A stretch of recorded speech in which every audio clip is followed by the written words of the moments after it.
Her hands wouldn't stop shaking. They trembled when she picked up the clipboard, trembled when the pen hovered above the forms, trembled when she traced the outline of her name in the tidy box on the intake card. Sophie Bennett kept telling herself to breathe, to slow the way her pulse slammed against her wrists, but the waiting room had a way of making everything too loud. The cough that sounded like a metronome, the distant rustle of a paper cup, the soft click of heels on tile. People looked like islands separated by sterile air, faces she couldn't quite read, conversations she couldn't join, and Sophie felt exposed in the small plastic chair, as if every inhale made her smaller. She was not supposed to be here. Her hands were calloused from shelving books, from turning pages, from the steady, practical gestures of a job that had kept her afloat the last 3 years. The backroom ledgers and the late-night inventory runs had taught her how to count pennies and how to hide them, an old habit of people who'd learned to make plans with too little. The gynecologist's appointment had been a line crossed, a thing she'd promised herself to do months ago and postponed with polite lies and the dizzying math of rent and overtime. Still, when the clinic called to confirm, something inside her buckled. She made the appointment at 3 this afternoon because late afternoons were quiet. Early enough she could still get to the bookstore for opening. Late enough she might forget she was afraid. Sophie read the intake form twice before she could make any of the boxes mean anything. Name, address, symptoms. Tick, tick, tick.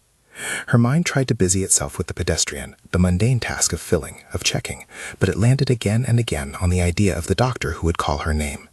People had faces. Faces carried stories. For the first time in weeks she allowed herself a small, guilty curiosity about who he would be.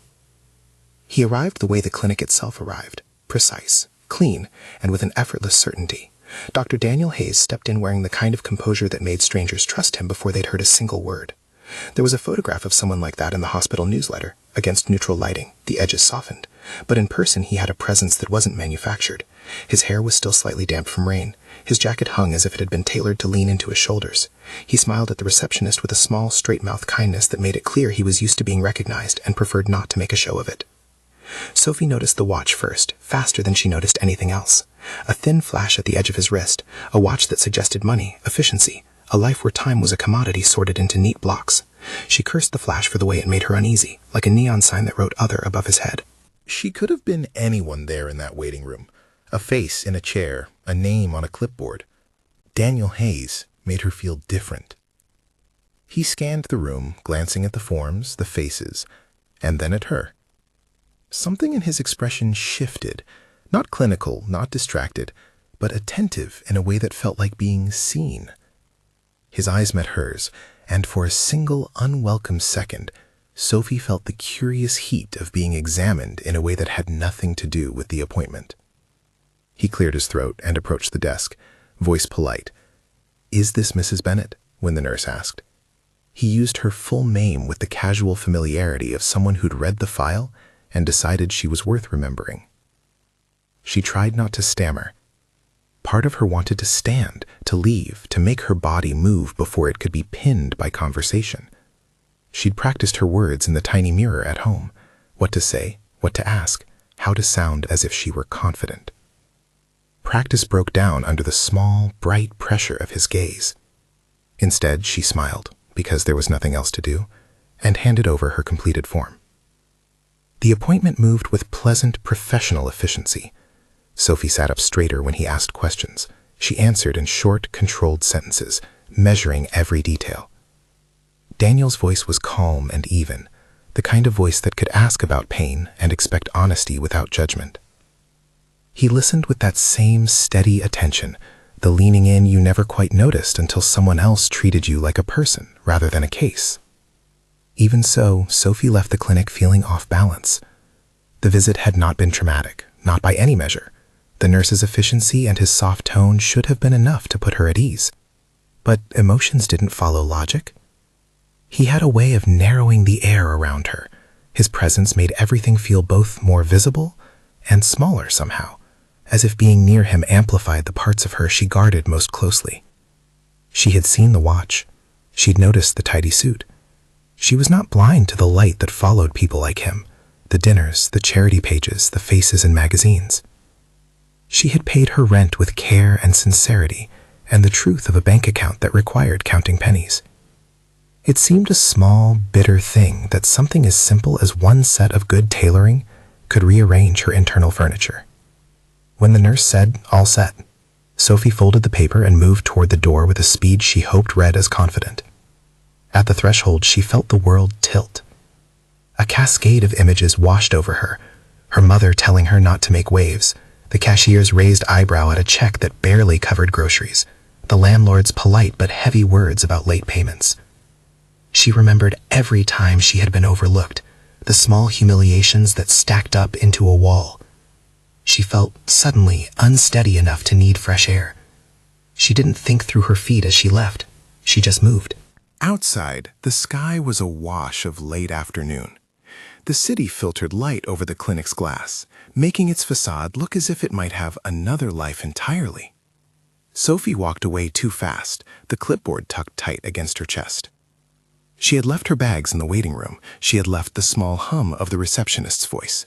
She had left a drumming echo in her ears, the impression of a man with a watch and a smile who had seen more than he said.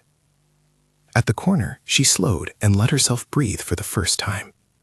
"You okay?" a passing woman asked, catching the tremor in her shoulders. "No," Sophie admitted, the single word heavier than she expected. It seemed somehow honest. If you love slow, heartfelt stories, like and subscribe. The sentence belonged to no character and to everything else, an interruption, small and digital, like a breath stuck between pages. Sophie didn't think about the voice that said it. She thought about the way her palms had warmed, about the way she turned her ringless hands into fists without noticing. She realized with a small, mortifying quake that she had been holding her hands like that for a long time. They had become a place to keep secrets.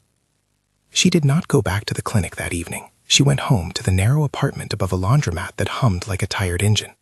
Heat climbed from the pipes and settled in the corners of the room, and Sophie sat on the edge of the sagging couch with a stack of unpaid bills on the coffee table. There was a rhythm to the way she paid attention to employment. Identify shift, allocate rent, calculate food. She made lists the way other people made vows. Her rent required that she work mornings on weekdays and a longer shift on Saturdays. Her schedule rarely left space for anything else, so appointments were strategic, carved out like the rare spare space in a crowded calendar. She told herself she had volunteered to expand her life beyond the ledger that day. It felt like a fragile promise. Days blurred into other small acts, shelving a biography, sweeping the vestibule, recommending a book with a gentle, practiced smile. The bookstore smelled of dust and sugar and the faint tang of unshelved paper. Regular patrons drifted in, an old man for used mysteries, a mother with a toddler who loved the picture books, teenagers who came in for the study table in the back. The staff knew their customers by nicknames and coffee orders. Sophie had been at the shop long enough to memorize them without thinking. She liked the small commerce of community, the comfortable anonymity of being known in the good kind of way. On Tuesday, Daniel appeared across from her in the cafe that shared a wall with the bookstore. She had taken her lunch break early, a small sandwich and a chipped mug of coffee from the cafe's till. The cafe was warm. The window banquette was a favorite for people who wanted to watch the street perform its ordinary dramas.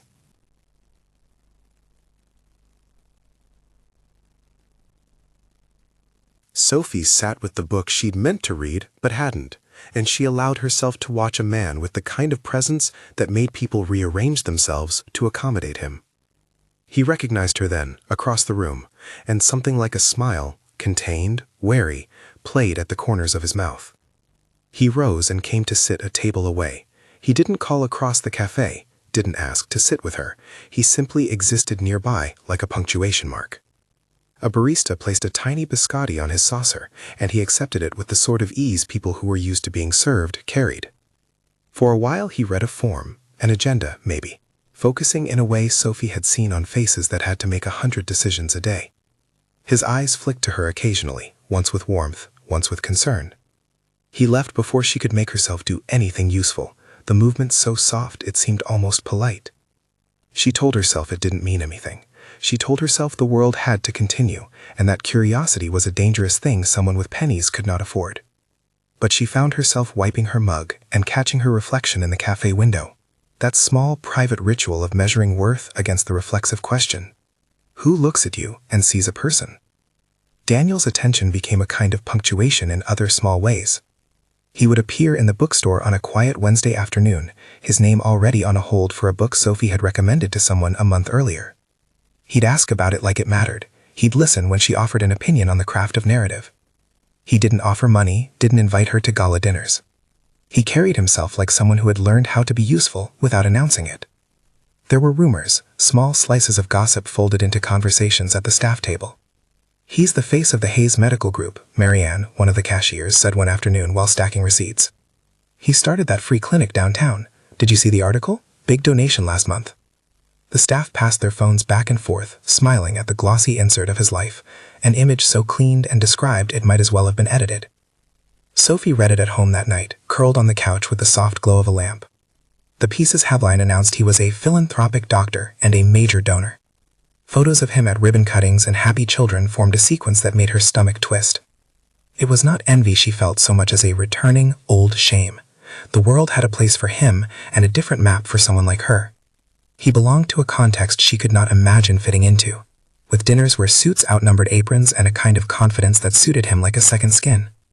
She began to think of him in terms the brain favors for things it does not understand. Him as a book on a high shelf she was too short to reach. Him as a closed-off room with the key kept where someone important might want it someday. Avoidance, she told herself, would protect her. She put a wall between them, small and practical, made of texture. Fewer shifts in cafes where he might see her. A changed route home that took her past the laundromat's back alley instead of the thoroughfare he'd likely use. She texted him only once after that. "Thanks for the recommendation," she wrote, and left her reply terse when he answered with a line about being glad she liked it. The message felt like a tangible rope lowered into the ocean and left untied. Daniel's responses shifted from conversational to patient and light. He never pushed. He brought a book left anonymously on her bench, a folded bookmark with a tiny pencil note. "For your hands, so you don't have to hold the page while you fold." Sophie found the bookmark and sat with it folded in her palm until the bookstore's closing lights dimmed. It was such a small thing, but in that smallness, the world rearranged. Someone had thought of convenience for her. Someone had thought to make an act of consideration that didn't demand a return. He hovered in the borderlands of her life the way light loves edges. He left space for her to look, to retreat, to reorganize. It was maddening and maddeningly tender in equal measure. He imagined him like a lighthouse, steady and distant, its cycles regular, visible, then not. Sometimes she felt that if she could find the courage to remove a single brick from her wall, the whole thing would tumble. And sometimes she thought it would be better to live with the wall at all. There were other pressures that month that had nothing to do with men in tailored jackets. The ledger's smudge of numbers at the end of the month reminded her of the rent and of the dentist appointment she had to cancel because there wasn't space in the budget. The laundromat heater made a higher, harsher sound, and she couldn't afford to get it fixed. In the little domestic universe where Sophie navigated her days, choices had weight. Buy a bus pass or skip a shift. Get a new pair of shoes or patch the old ones. Her existence required a constant triage of dignity. One Friday night she closed late. The store had hosted a local author reading and the crowd had spilled into the wet street like moths. She shut down the registers while leftover conversations made the fluorescent bulbs gentle. Marianne joked about chasing a mystery with a broom.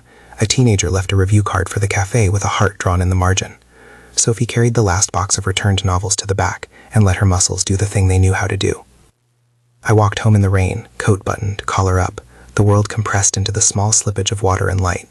I still had the bookmark in my jacket pocket, folded once so the pencil note peeked like a small secret. It gave her the oddest sense of comfort. Someone had thought of her hands, and I smiled into the rain. The city was not unkind when it wasn't trying to be kind. It was simply indifferent. There was a difference that mattered. She felt strange the next day. A heaviness sat around her like a shawl, and the edges of her vision seemed softened, as if someone had set a translucent curtain between her and the world. She slept badly, and woke with the kind of malaise that made small tasks feel enormous. She tried to work the late shift anyway. Perhaps if she kept moving, she could outrun the settling weight in her chest. She had eaten nothing more than a meager lunch, a piece of bread and a yogurt, by the time she locked up and stepped into the street. The air tasted metallic and thick. She felt faint in a way that made the pavement below seem suspiciously far, like a painting at the bottom of a deep, dim pool. When she doubled over, the world went slow. Colors stretched and diluted. The street sounds lost their meaning and were only suggestion. The honk of a far car, laughter, footsteps that seemed to belong to someone else. A woman on the sidewalk said something to her, words muffled by cotton. Sophie tried to call a name, and her throat offered only a dry, wrong sound. She remembered the sensation of a wide sky tilting, the way one's body tried to correct for a new angle, small mechanical adjustments that didn't work. She went black. The recovery didn't come as a single event, but a series of small clinical adjustments. Someone's hands at the small of her back, a murmured question she couldn't parse, the scrape of a shoe. She could feel the coolness of a pavement beneath her cheek and the strange inspection of air.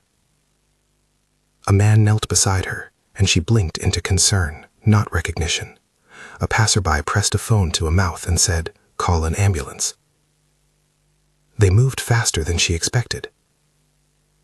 The sound of sirens folded into the periphery and became something that pumped between her ribs like a borrowed heart. In the ambulance, everything was muffled, but not far from her.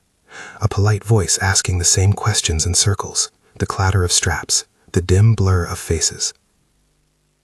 Her nausea eased like a tide. The paramedics said the word she'd feared and never named aloud, dehydration. It was mundane and plausible, and not a sentence of doom. She landed at the hospital with the kind of cleanliness her life was not accustomed to. Sleek hallways swallowed the ambulance and spat her out into a fluorescent room with a monitor making a slow, regular beep. Someone told her they had given fluids. Her lips were dry in a way that felt like a chapped apology. She felt small and close to the ceiling, as if the room had been painted to make her feel especially visible. She had imagined the hospital as an abyss where the rich and the privileged were a different species. The truth was less theatrical. The nurses moved with focus and practiced motions.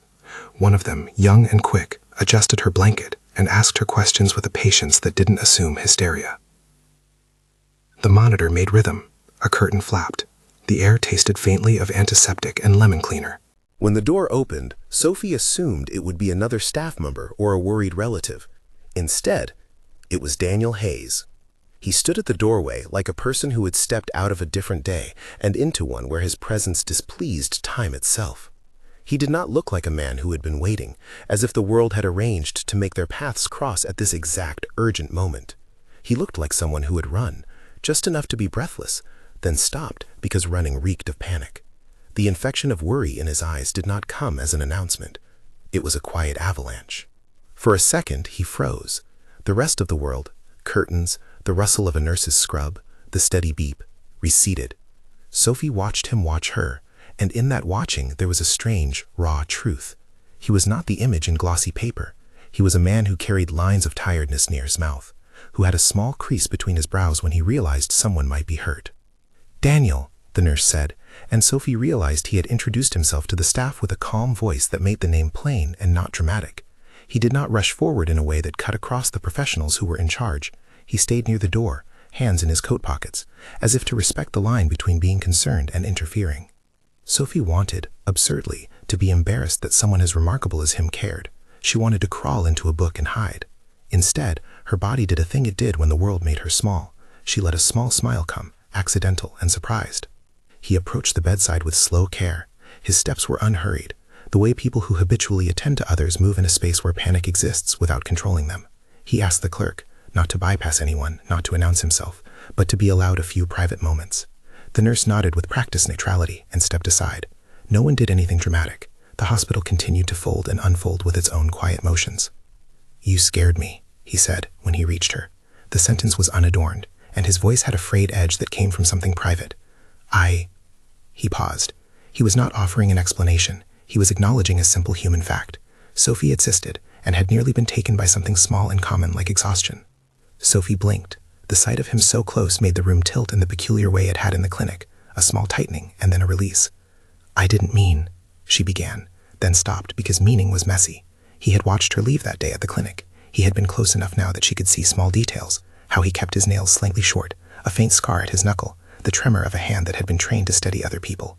He sat at the foot of her bed like a person who had decided to wait for a story to finish. He did not take liberties and did not offer sentimental platitudes. He asked in that careful way, "How are you feeling now?" "A little dizzy, but better," she said. And the truth was a small thing. The fluids had helped. The monitors said it aloud with its beeps. She felt the hospital's efficiency knitting her back into a shape that fit her life.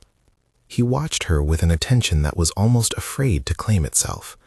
Daniel had learned, early on, how to place his emotions into small, practical compartments and not let them overflow into public spaces. He'd learned at someone else's expense how dangerous it was to let feeling and reputation collide. There was a history behind the way he moved, stories of trust betrayed, of people crossing lines that weren't supposed to be crossed. They had given him a generosity with which he could be careful. He used it like a scalpel, precise and cautious. "Do you have anyone I should call?" he asked. It was a normal doctor question, in a way. The nurse had placed a phone in his hand, and he considered it for a moment, then set it aside. "No," she lied, with the softest of half-smiles. She had her life measured in small, fierce independences. Calling someone felt like confessing that she couldn't hold it all together. She wasn't ready for that kind of vulnerability. He seemed to know without being told the mechanics of how she built walls. He didn't press. Instead, he said, "Would you like me to stay? Or I can step out." It was a gentle, perfectly neutral offer, pitched to a person who might be fragile, but not childlike. Sophie surprised herself by saying, "Stay." The word was small and decisive. Her cheeks warmed at the admission that she didn't want to be entirely alone in a bright hospital room where her body felt foreign to herself. She had given permission, reluctantly and with a quick inward inspection, to let someone she barely knew be present with her. He sat in the chair, not on the bed, leaving a respectful distance. He unfolded his coat and set it carefully on the back of the chair, as if it were a thing that needed shelter. They traded none of the stories that advertising pages tend to draw up in glossy portraits. They traded instead the kind of quiet where breathing counts. The monitor's beep, the nurse's quiet steps, the distant sound of the elevator. The world reduced to the small human levels of being, breath, temperature, the cadence of someone who does not want to be intrusive. "Why did you come?" Sophie asked at last, a selfish, absurd question she had to ask because it felt like something that should be handled honestly.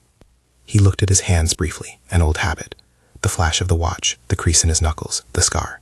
Things that meant nothing together yet seemed to explain parts of him. "I was at a meeting downtown," he said.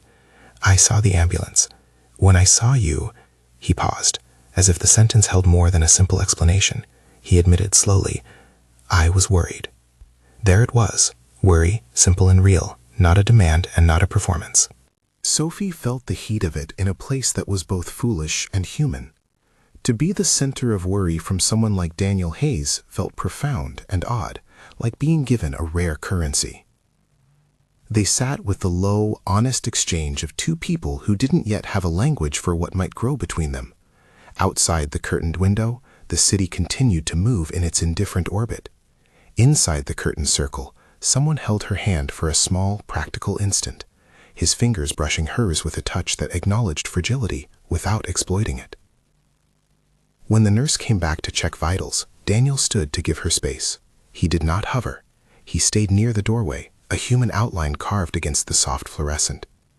A colleague of the nurse's greeted him with a polite nod. No one admonished him for being present. The room was not a place where friends were forbidden. He had not broken any ethical line. The distinction mattered to him probably more than she realized. That he could be there without stepping into the role of her doctor, without making his presence a symbol of power. He had waited to be permitted by the right people, and that permission mattered. "Do you want me to wait with you until someone calls your emergency contact?" he asked later, the sentence a rehearsal for something more intimate. "Or would you prefer I give you your space?" Sophie thought of her mother, of the letters sometimes left unsent, of the spare and shabby life she navigated with careful thrift. She thought of the way loyalty had always required her to be efficient with love. She thought too of his presence as a gift that was folded small and careful and unassuming. "Stay," she said again, and this time the word felt less like a plea and more like a choice. They remained in the hospital's subdued light with a new, fragile ease between them. Nothing dramatic occurred.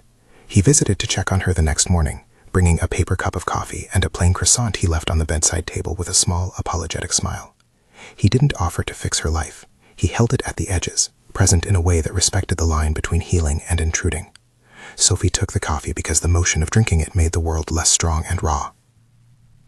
In the days after the hospital, People looked at Sophie with a softness that was both foreign and flattering. The bookstore staff fussed in ways they meant as kindness, offering shifts they thought easier, insisting she rest. Marianne pressed a small bag of soup into her hands like a talisman against hunger. Sophie, half amused and half grateful, accepted the goodwill and put it on the counter as proof that she had friends, even if they lived in the small town of a bookstore staff room. And Daniel continued to be present, but not in ways that demanded.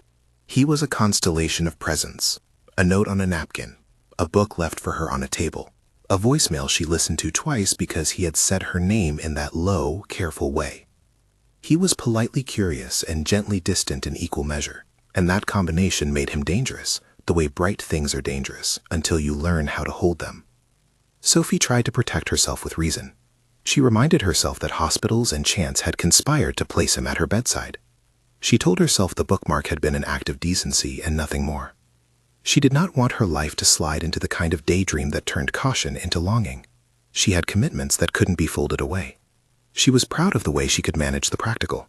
She had, after all, survived on small measures of dignity for many years. Yet, between cleaning windows and collecting the day's receipts, she found small moments when she imagined a life where someone thought of her hands without thinking of what they might cost. She pictured a morning where she didn't have to ask herself if a bus pass could be foregone for groceries. She pictured a quiet kitchen with a chipped mug and a secret smile. It was not a fantasy of riches. It was a fantasy of being attended to, of having someone's attention held like a gentle instrument. It felt, in the deepest way, like a permission to hope. Daniel, in the meantime, felt a pull he had not expected. The image of Sophie on the pavement, the small, fierce visage of one who refused to be undone, remained. He had spent years building clinics and supporting projects with the kind of detached kindness that solved problems with money or systems. But spending time with her had made him notice things that spreadsheets and proposals couldn't name. The exact tilt of her jaw when she was embarrassed, the way she arranged books with precise fingertips, the shyness that wrapped itself around laughter like a thrift store scarf. He felt protective without quite knowing how to translate that feeling into words he trusted.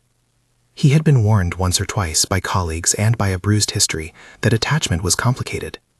He had watched friends make choices that had consequences outside of their intentions. Gifts accepted had become leverage, kind acts had been misread as advances. He had learned to keep a careful distance, to offer help through professional channels when the boundary called for it, and to leave the rest alone.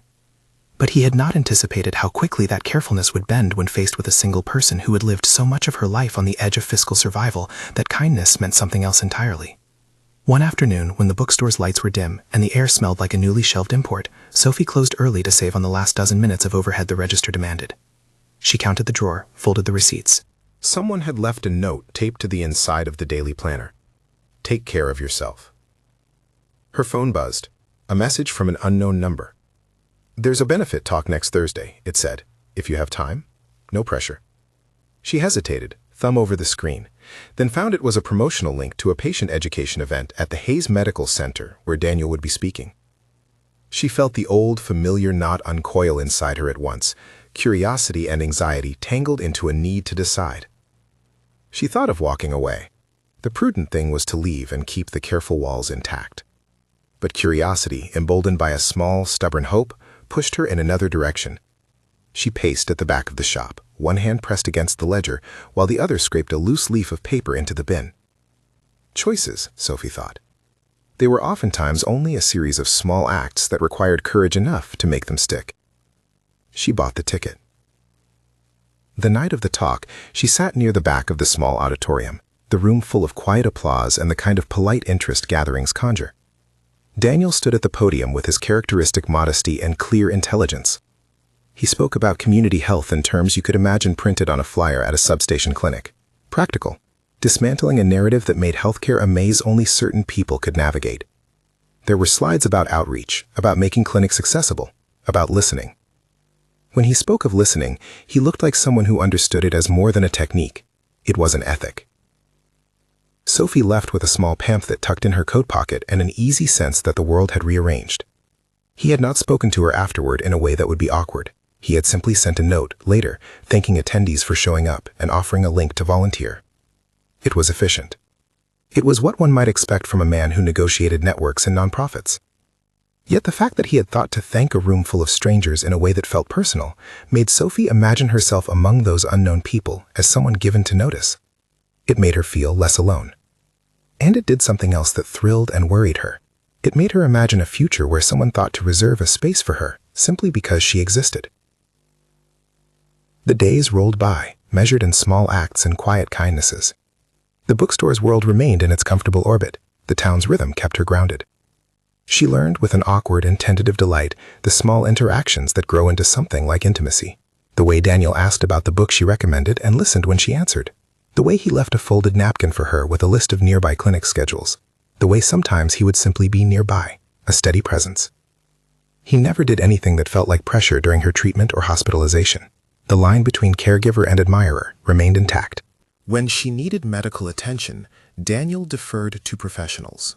When she was not a patient but a friend, he allowed warmth. The distinction steadied him, and oddly, steadied her. And yet there were days when the breadth between their worlds was a bright, inconvenient thing. She would fold laundry in her little apartment and find herself imagining him in some GQ-like photo, with a headline about philanthropy, and she would feel the old familiar shame rise like an old friend who never stopped knocking. To walk into that shame and stride past it required bravery, and Sophie had known bravery in the pragmatic ways of surviving, paying rent, keeping counsel, showing up. Love, she suspected, would be a different kind of bravery, one that asked for being seen without ledgering the cost. Then, one afternoon, everything that had passed like a quiet exchange turned and pressed in. Sophie left the store after a long shift with a cardigan pulled tight against the wind. The sky was colder than she'd expected. Her feet felt heavier than usual, like a pair of gloves had been placed on them. She counted her steps in a habitual attempt to distract herself from the tightening feeling in her chest. The street smelled faintly of roasted coffee and wet pavement. She had a small jar of spare change for the bus in her pocket and a mental list of expenses for the week. When she rounded the corner toward her building, the world slid sideways. Her vision blurred. The light over the street lamp folded and swelled. For an instant, she thought she could steady herself and keep walking. Then she didn't. Her legs gave out like a betrayal she'd been expecting. The last thing she registered was the street lamp turning a halo around the spilled rain, the scrape of a sleeve against wet pavement, then a muffled chorus of distant voices folding in and out of meaning. Hands steadied her head. Someone murmured her name as if naming could anchor her. A man with a heavy coat crouched, checking her responsiveness in a practical, unhurried voice that suggested he knew how to keep a calm face while the stomach did frantic things. Someone else pressed a phone against their ear and said, "Yes, an ambulance, please. Corner of 6th and Mercer. Woman unconscious." She came back in slivers, a voice asking whether she was allergic to anything, the sting of cold air on her cheek, the unexpected intrusion of a kind of clinical efficiency from strangers who moved like teams. Her throat worked around a dryness that had nothing to do with the weather. Dehydration, the paramedic confirmed later, in a tone that was matter-of-fact and merciful. Someone wrapped a blanket around her shoulders like a small functional kindness. She had the uneasy feeling of being visible and unmasked, as if the city had momentarily pulled aside its curtain and everyone was looking. A familiar silhouette hovered at the edge of all that, an outline she didn't want to be able to read. Daniel arrived breathless, rain-sweet hair clinging to his forehead, a coat rimed with droplets. He had been 2 blocks away, running between meetings, when his phone buzzed with an alert about a nearby emergency. He had seen an EMT crew tuck someone into an ambulance, and, without thinking beyond the simple fact that she might be Sophie, had broken into a run. He did not step into the paramedics' work. He stayed at a door they had left open, hands on his knees, head bowed as if he were collecting himself to be useful and not a spectacle. When the paramedics closed the doors, he straightened and met the eyes of the nearest attendant. "Do you need anything?" he asked, voice steady though his heart moved like someone who'd let out a breath and not yet been allowed to inhale. "She's going to the hospital," the attendant said, the words crisp. "We have vital signs. She'll be okay. Thank you." There was no invitation in that exchange for him to be more than a watchful stranger, and he took his cue. He didn't follow the ambulance to the ER. Instead, he pulled off his soaked coat, folded it over his arm, and caught an Uber to the hospital, conscious of not stepping across a line that had more to do with ethics than a simple lack of courage. At the hospital, everything felt simultaneously too big and too small. A fluorescent corridor that hummed with discreet purpose, a registration desk where someone asked her name like an anchor. She woke to the smell of lemon cleaner and a paper wristband around her arm. The monitor ticked with a soft, impartial rhythm. A nurse smiled like an apology, then adjusted a blanket. Daniel was there when she opened her eyes again, as if he'd been waiting at the edge of the room the way one waits for a performance to be over before clapping. He did not crowd her. He stood a respectful distance away, hands kept to himself, watching with something that read as raw relief. "Hey," he said quietly, "you made me worry." There was no reproach in it, only the soft, unvarnished truth. She tried to make a joke about drama queen tendencies, and it died into the air. The world had a new fragility to it, one that refracted into small, domestic things. Her wallet sat on the bedside table next to a disposable cup. The police had come and gone with paperwork. Marianne had called earlier to say the shop would hold her shifts. Gratitude gathered like small, polite rain. When the doctor on duty, someone different from Daniel, came in to deliver the standard press of explanations, Daniel stepped back. He listened with an expression that made clear he was not trying to insert himself into the role of caregiver. When the nurse explained that Sophie should take it slow, that fluids and rest were essential before anything like a full return to routine could be considered, he nodded and stayed quiet. Later, when the room emptied into a gentler, private hush, Daniel sat on the visitor's chair with the posture of someone who wanted to appear unthreatening. He had that way of holding himself contained, a practiced control that had been honed over years spent in lecture halls and boardrooms and the quiet diplomacy of running clinics. But there was looseness to his fingers now, as if worry had taught them a different language for being present. "Are you okay?" he asked, but his eyes were honest because his voice asked for more than the ritual answer. She thought of all the small indignities that had scissors cut her confidence over the years. Bills slid across counters, landlords' glances, a mother who taught thrift as theology. For once, the ledger felt less like an inventory and more like evidence of living. "I'm tired," she said. "Hungry. Mostly tired." He told her a story about a charity he had funded once, about a clinic night where they had miscounted supplies and had to scramble to make do with what they had. He told it not as brag, but as a way of saying he understood what happened when plans in human bodies didn't line up. When he spoke of mistakes, his voice warmed.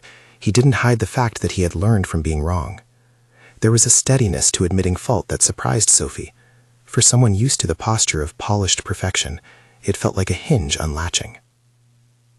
The next days stitched themselves into a careful routine. Calls from Marianne insisting she take it easy, small deliveries of soup, a neighbor leaving a stack of magazines on her stoop. Daniel's presence measured itself in modest intervals, a text checking how she was, an offer to pick up groceries, which she declined, an invitation to meet for coffee purely as a neutral, non-medical encounter.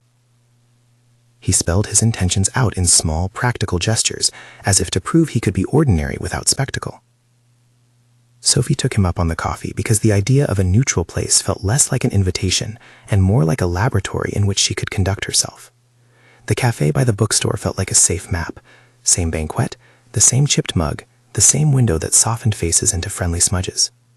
They sat facing each other, not too close, each with a drink that steamed between them. "How are you feeling?" he asked with the same simplicity he'd used in the hospital.